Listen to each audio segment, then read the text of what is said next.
علیکم ورحمۃ اللہ وبرکاتہ نحمده ونصلی علی رسولہ الکریم اما بعد۔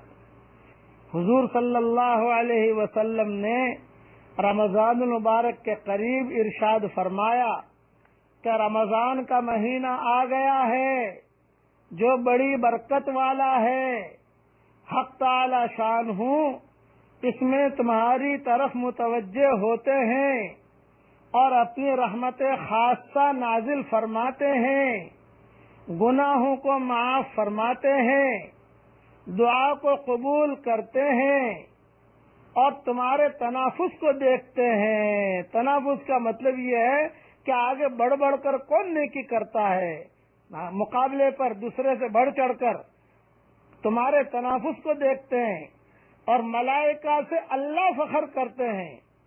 بس اللہ تعالیٰ کو اپنی نیکی دکھلاؤ، اللہ کو اپنی نیکی دکھلاؤ۔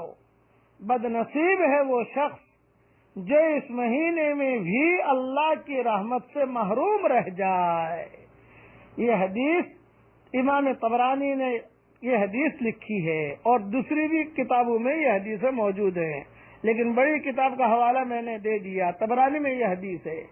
حضور صلی اللہ علیہ وسلم کا دوسرا ارشاد ہے کہ رمضان المبارک کی ہر رات اور دن میں اللہ تعالیٰ کے یہاں سے جہنم کے قیدی چھوڑے جاتے ہیں اور ہر مسلمان کے لیے ہر شب و روز میں ایک دعا ضرور قبول ہوتی ہے۔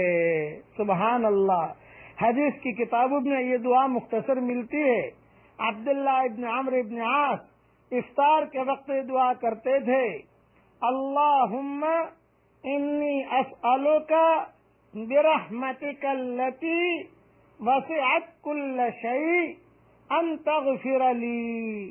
ترجمہ، اے اللہ تیری اس رحمت کے صدقے جو ہر چیز کو شامل ہے، یہ دعا مانگتا ہوں کہ تو میری مغفرت فرما دے۔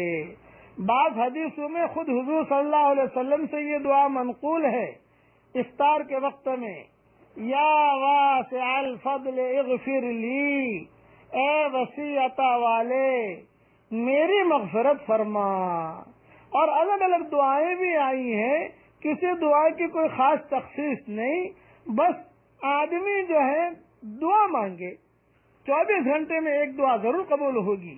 اور اگر یاد رہے، ایک شعر پڑھتا ہوں اللہ تعالیٰ کی عظمت کا، یہ بھی اگر پڑھ لو تو انشاءاللہ بہت مفید ہوگا۔